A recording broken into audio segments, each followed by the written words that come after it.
Apakah diamnya Amerika Serikat di tengah negosiasi yang tak kunjung selesai dengan Iran justru memperbaiki situasi atau malah menghambat perdamaian? Kita akan ulas bersama dengan pengamat hubungan internasional dari Presiden University, ada Pak Teguh Reza Shah, dan juga ada pengamat Timur Tengah, Bung Faisal Assegaf. Selamat pagi, Assalamualaikum Pak Teguh dan juga Bung Faisal. Selamat pagi, Assalamualaikum Ya, Mbak Disti, Pak Reza. Iya, saya ingin tahu dulu ke Pak Teguh. Pak Teguh, ini ada hal yang kemudian anomali yang terjadi beberapa hari belakangan. Salah satunya adalah diamnya Presiden Donald Trump di tengah kita tahu adanya kesepakatan yang saat ini tengah ditempuh. Apa ini menjadi strategi baru dari Donald Trump atau sebenarnya Donald Trump justru sudah desperate? Perkembangan ini sangat menarik ya secara teori hubungan internasional. Saya pikir untuk analogi kita bisa lihat dari sepak bola. Jadi pergerakan dari total football menuju catenaccio atau dari menyerang secara frontal dan sistematis menjadi bertahan secara total dan sistematis untuk selanjutnya bersiap menyerang untuk menang pada saat yang tepat dan anggun. Ini kira-kira kalau saya mengikuti cara berpikir Trump ya. Dalam hal ini Amerika Serikat memang meredakan diplomasi total ke Iran karena merasa diri sudah cukup kuat dan berpotensi menang. Jadi ada 3 faktor kemenangan saya pikir yang ada dalam benak Donald Trump, dan bagi Iran ini mereka berpikir ini silakanlah berpikir seperti itu. Dalam benak Donald Trump, faktor pertama adalah gebrakan Israel di Lebanon dan Gaza sudah cukup mempersulit diplomasi Iran. Jadi dalam hal ini kementerian dan lembaga Iran agak gamang bagaimana mengamankan diplomasi, pada saat yang sama juga mengomentari pergerakan Israel di Lebanon dan Gaza. Kedua, dalam pandangan Amerika Serikat, Iran ini sudah semakin lemah di dalam negerinya sendiri sehingga akan melunak dalam kebijakan nuklir dan Selat Hormuz. Ketiga, Amerika Serikat yang diam ini berpotensi menjadikan dirinya sebagai part of the problem, a part of the solution, atau bagian dari penyelesaian, sekaligus juga good boy atau pria yang baik. Sementara Iran dianalogikan sebagai part of the problem atau bagian dari masalah, dan bad boy, orang yang buruk. Dengan cara ini, opini dunia akan terbentuk untuk mendukung kebijakan jangka panjang Amerika Serikat.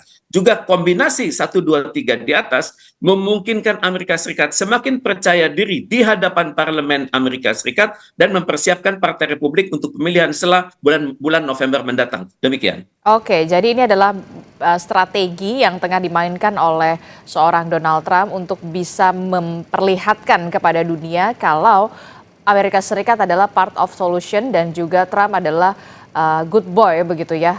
Ini yang kemudian coba dibalik yang persepsi dari masyarakat, termasuk juga masyarakat Amerika Serikat. Bagaimana Bung Faisal Assegaf melihat ini semua, termasuk juga respon Iran? Saya kira ya ini menunjukkan bahwa Presiden Amerika Serikat Donald Trump tidak berdaya menghadapi Iran, sekaligus juga tidak berdaya menghadapi Netanyahu, atau Amerika secara umum tidak bisa menekan Israel.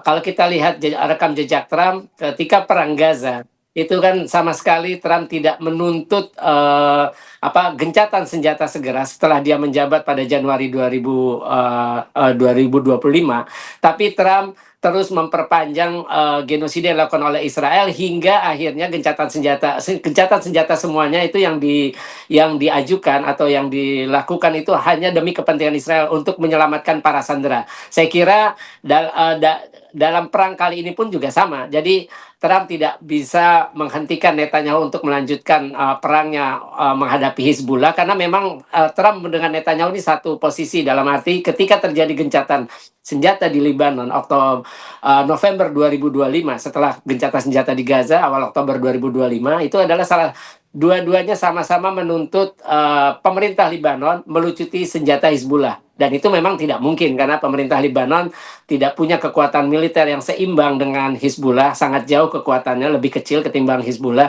Jadi apa yang dilakukan Trump sekarang dengan diam ya sebenarnya tidak akan mengubah situasi di lapangan. Israel akan tetap melanjutkan serangan ke Lebanon hingga Hizbullah bisa dilemahkan, karena memang itu salah satu janji atau ambisi Netanyahu. Kalau memang karena tenggat waktu yang diberikan oleh Trump maupun Netanyahu adalah akhir tahun lalu untuk pemerintah Lebanon bisa melucuti senjata Hizbullah. Kalau memang tidak bisa ya Israel yang akan melakukan untuk melucuti senjata secara paksa, walaupun kita tahu itu tidak bisa dilakukan sampai sekarang. Saya kira ini malah diamnya Trump ini malah akan merugikan posisi Trump di dalam negeri, karena Selat Hormuz yang sudah dikelola secara eksklusif oleh Iran, karena memang ada undang-undangnya yang mereka sudah sahkan pada akhir Maret lalu.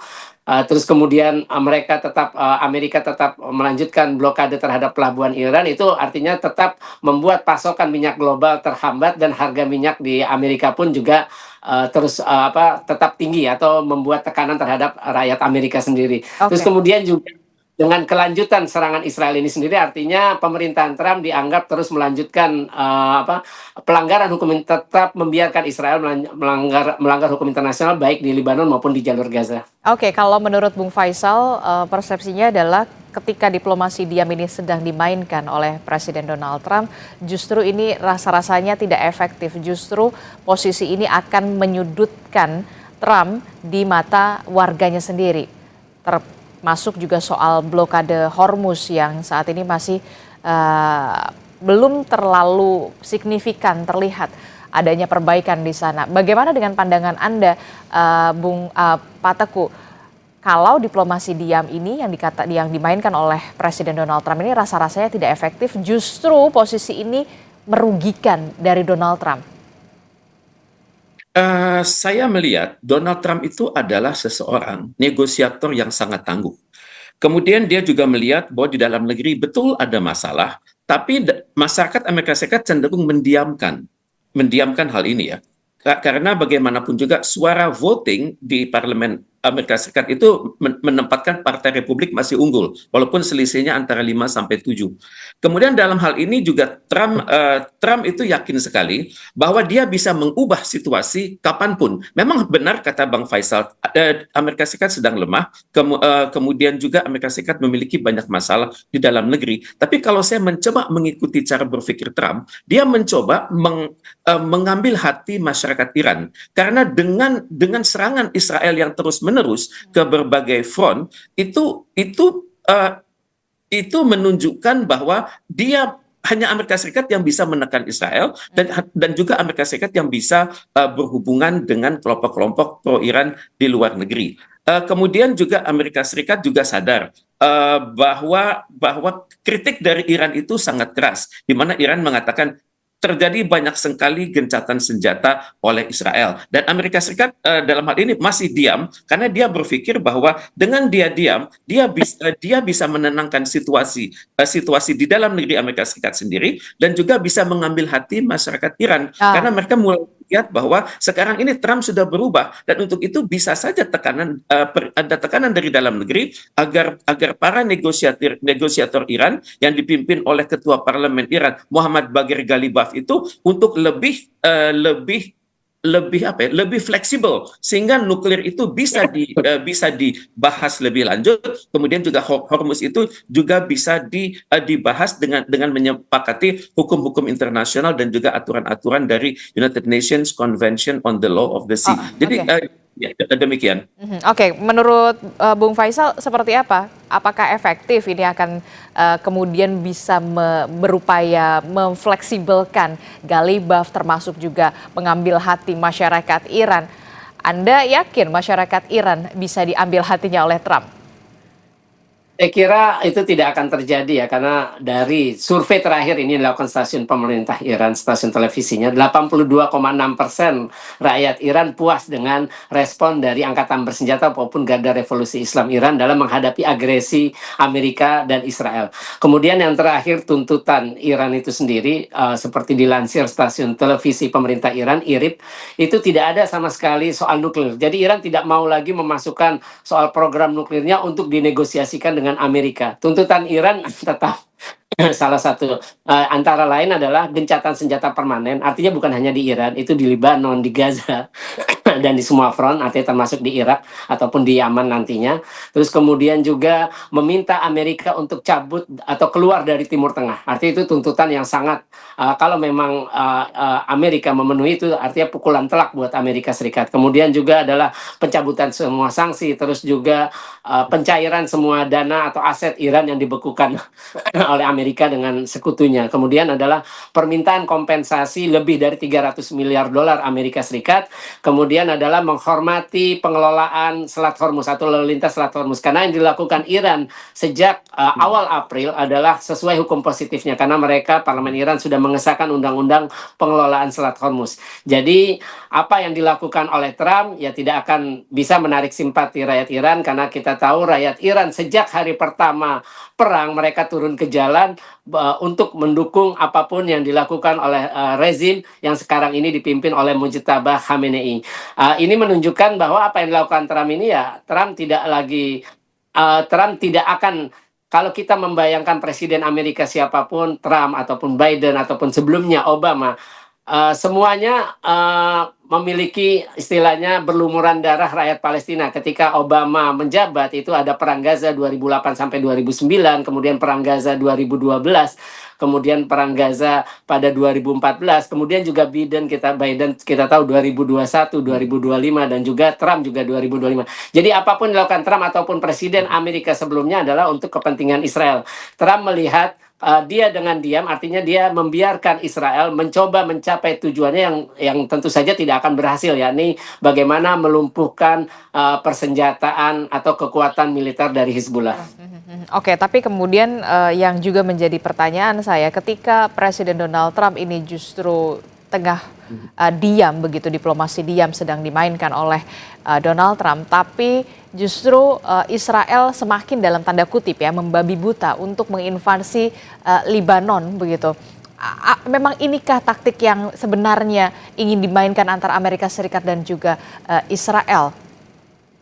Ya, memang benar, karena Trump itu adalah presiden paling berjasa kedua bagi Israel setelah Harry Truman. Harry Truman hanya butuh 11 menit untuk mengakui Israel setelah dideklarasikan oleh David Ben-Gurion pada 14 Mei 1948. Terus jasa yang sudah dilakukan Trump adalah dengan mengakui Yerusalem pada 6 Desember 2017, baik barat maupun timur sebagai ibu kota Israel, kemudian dilanjutkan dengan pemindahan kedutaan besar. Nah, yang sedang dilakukan oleh Trump sekarang adalah bagaimana melumpuhkan Iran sebagai pendukung semua milisi anti-Zionis, sekaligus juga kelompok pejuang nasionalis Hamas dengan Jihad Islam di Gaza maupun Hizbullah di Libanon.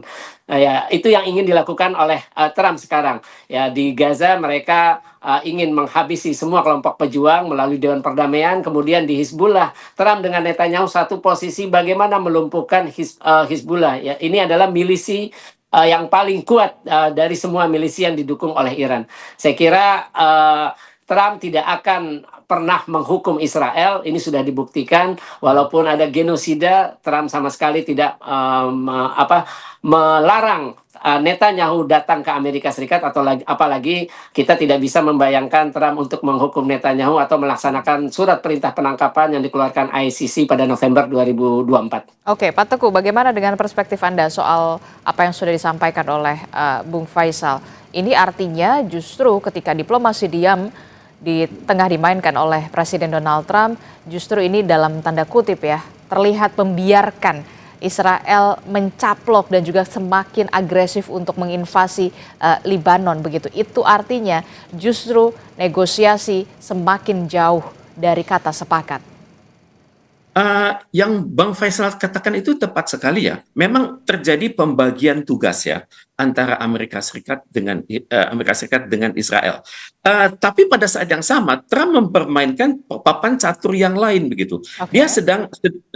Dia sedang berpikir bagaimana terus-menerus mendestabilisasi Iran. Karena dia tahu persis Iran itu ekonominya sedang tidak stabil, mata uangnya semakin rontok, inflasi itu semakin tinggi. Kemudian juga perusahaan-perusahaan Iran banyak yang tidak berjalan. Kemudian bank-bank semakin jauh dari sistem SWIFT. Kemudian Amerika Serikat juga tahu bahwa Iran sedang menghadapi masalah lingkungan hidup, terutama sekali kekeringan dan desertifikasi. Kemudian juga Iran sedang menghadapi polusi yang besar. Kemudian juga dalam pandangan CIA di Iran sedang terjadi legitimasi atas kepemimpinan. Karena walaupun kita harus akui Syiah Imamiyah itu sangat kuat. Marja'i Taqlid itu sedang berlaku. Tapi kalau kita melihat dari cara berpikir Amerika Serikat, itu pasti masih ada titik-titik yang bisa digoyang begitu. Titik-titik yang bisa digoyang itu adalah kaum protester, kaum demonstran yang masih bisa dibina, kemudian juga mereka yang mengkritisi pelanggaran hak asasi manusia, dan juga Amerika Serikat itu sangat berpeluang untuk menggoyang Iran dari perbatasan.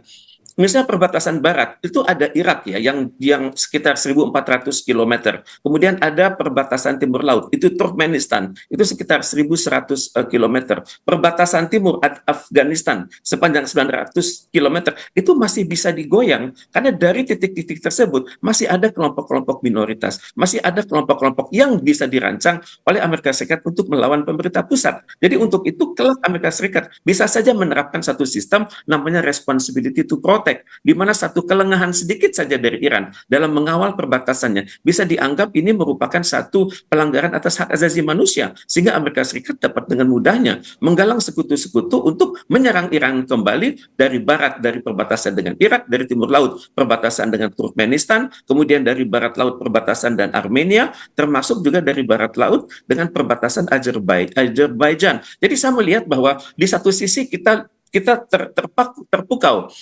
melihat Amerika Serikat yang sedang menenangkan diri. Pada saat yang sama, Amerika Serikat tentunya sedang berpikir-pikir bagaimana memenangkan hati masyarakat Iran dengan misalnya dalam beberapa hari ke depan mengatakan akan menghargai hasanah peradaban Iran. Misalnya untuk itu mengatakan tidak akan menyerang kota-kota tua seperti Susa, kota-kota tua seperti Shush, kemudian kota-kota tua seperti Hamadan. Dan juga Amerika Serikat akan mengatakan juga akan menghargai hak hidup masyarakat Iran di kota-kota besar seperti Kermanshah, Ahvaz, Qom, Tabriz, dan juga Shiraz hingga ke Teheran. Jadi tampaknya saya pikir Amerika Serikat sedang memikirkan papan catur yang lain, dan untuk itu sedang mencoba untuk menggoyang bukan saja kredibilitas para negosiator Iran, tapi juga memecah belah kementerian dan lembaga yang ada di Iran, juga menarik simpati dari masyarakat Iran yang saat ini kehidupannya, kalau saya melihat dari perspektif CIA, itu sedang susah dan sedang istilahnya itu war fatigue. Tapi kalau saya lihat dari perspektif pemerintah Iran, tidak ada war fatigue dari kami. Yang ada dari sekarang adalah keharusan kami bersatu dengan pemerintah kami, dan untuk itu kami akan membalas perlakuan Amerika Serikat yang telah membunuh pemimpin besar kami. Demikian. Oke, menarik sekali penjelasan dari Pak Teguh begitu. Di tengah diamnya atau di tengah diplomasi diamnya Presiden Donald Trump, tampaknya Donald Trump tengah mengatur strategi dengan papan catur yang lain, termasuk juga ada kemungkinan merangkul kaum minoritas yang ada di Iran untuk bisa digoyang dalam tanda kutip Iran. Apakah ini menurut Anda, Bung Faisal, akan berhasil? Ya, selama ini memang Amerika bersama Israel terus berusaha menggoyang rezim mullah di Iran, tapi sejauh ini kan tidak berhasil. Memang Mossad berhasil untuk membunuh para ilmuwan nuklir Iran, bahkan puncaknya pada November 2018, seperti disampaikan Netanyahu dalam sidang Majelis Umum PBB September 2018, bahwa Mossad berhasil mencuri semua program nuklir Iran. Nah, kalau memang benar mencuri, artinya kan ada program-program rahasia yang bisa dihancurkan oleh Mossad, karena memang mereka bisa masuk sampai mencuri berbagai dokumen, itu ribuan kalau tidak salah dokumennya itu program nuklir Iran. Kemudian pada November 2022 membunuh kepala program nuklir Iran Muhsin Fakhrizadeh, itu kuburnya ada di Teheran. Terus kemudian juga mereka berusaha menggalang oposisi-oposisi di Iran. Terakhir adalah ketika demonstrasi anti rezim karena masalah nilai tukar yang ambruk, $1 sampai 1,4 sampai 1,7 juta rial Iran nilai tukarnya, itu Januari, berusaha menghasut, tapi ternyata itu tidak berhasil. Ketika Amerika maupun Israel dalam serangan hari pertama membunuh pemimpin tertinggi, Ayatollah Ali Khamenei, terus kemudian menghasut rakyat Iran untuk turun ke jalan, itu juga tidak berhasil untuk menumbangkan rezim. Malah sebaliknya mereka turun untuk mendukung rezim mullah melawan agresi Amerika dengan Israel. Satu-satunya cara buat Amerika maupun Israel adalah ya bagaimana dengan menguasai ibu kota Teheran atau melakukan invasi. Karena kan untuk mengganti sebuah rezim kan caranya ada dua. Bagaimana dengan menguasai ibu kota, pusat-pusat pemerintahan dengan cara agresi, dengan cara invasi. Karena dengan agresi militer dari udara itu tidak akan berhasil. Yang kedua caranya adalah bagaimana menciptakan people power di Iran. Tapi kan kenyataannya sampai sekarang tidak terjadi people power. Walaupun upaya bertahun-tahun untuk menumbuhkan semakin banyak kelompok oposisi di Iran, itu pun sudah gagal dilakukan Amerika maupun Israel. Oke, terakhir saya mau ke Pak Teguh. Pak Teguh, setelah diplomasi diam yang saat ini tengah dimainkan oleh Presiden Donald Trump, lantas bagaimana nasib negosiasi ini bisa mencapai kata sepakat? Perlukah ada negara-negara penjamin, negara-negara penjaga untuk bisa mengawal dalam waktu dekat setidaknya ada kesepakatan yang bisa terjadi? Terima kasih.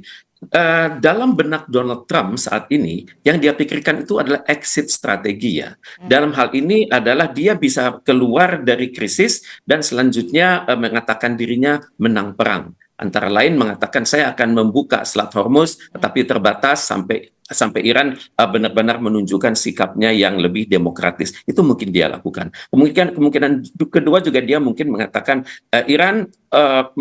Iran memang belum terbukti akan bergerak ke arah senjata nuklir, tapi untuk itu ada persentase yang harus disepakati dengan Nuclear Non-Proliferation Treaty. Kemudian juga Amerika Serikat tentunya harus berpikir bahwa kerja keras Pakistan itu penting ya. Tapi pada saat yang sama kita melihat ada keterbatasan Pakistan dan juga ada keterbatasan dalam negosiasi itu sendiri. Karena negosiasi itu berjalan secara tidak langsung. Amerika Serikat berada di kamar A, Pakistan bergerak dari kamar B ke kamar A, kemudian juga Amerika Serikat berada di kamar C. Jadi ini adalah hal-hal yang menyulitkan diplomasi itu sendiri. Tapi untuk itu tentunya kita bisa berharap PBB dalam hal ini Sekjen PBB hendaknya lebih proaktif karena dunia bisa menuju satu perang kawasan dan juga organisasi-organisasi besar seperti Organisasi Konferensi Islam, Liga Arab dan juga gerakan non-blok itu hendaknya turut memperhatikan. Dan untuk itu saya melihat adanya potensi Indonesia berperan di situ menggalang solidaritas dari OKI, GNB dan Liga Arab dan ataupun Indonesia bergerak cepat merancang sebuah resolusi yang kuat di Majelis Umum PBB. Terima kasih. Oke, sudah saatnya dunia kemudian mengambil alih dan ikut berkontribusi dalam upaya kesepakatan yang terjadi antara Amerika Serikat dan juga Iran, termasuk juga PBB, kemudian ada gerakan atau gerakan non-blok, termasuk juga Indonesia. Ini menjadi momentum yang tepat dirasa untuk bisa juga ambil bagian mewujudkan perdamaian ini. Terakhir saya ingin ke Bung Faisal. Kalau kemudian Amerika Serikat agak lama nih diemnya, stabilitas geopolitik tentu saja di Timur Tengah bahkan dunia sudah pasti terganggu. Akankah ini justru memunculkan konflik yang lebih luas ke depannya? Singkat saja. Ya, kalau Iran sih Iran selama ini membuktikan mereka tidak mau menyerang negara lain. Mereka sudah membuktikan dalam 2 kali perang. Yang mereka lakukan adalah membela diri ketika diserang oleh negara lain. Terima kasih. Oke, baik, nanti kita akan lihat bagaimana peran dari negara-negara di Timur Tengah, bahkan di negara Teluk, termasuk juga Indonesia dan juga negara lainnya untuk bisa mewujudkan adanya perdamaian antara Amerika Serikat dan juga Iran, termasuk juga Indonesia yang kita akan tunggu bagaimana perannya. Terima kasih Pak Teguh Reza Shah dan juga Bung Faisal Assegaf telah bergabung bersama kami. Sehat selalu Bapak-Bapak, Assalamualaikum, selamat pagi. Waalaikumsalam warahmatullahi wabarakatuh. Terima kasih.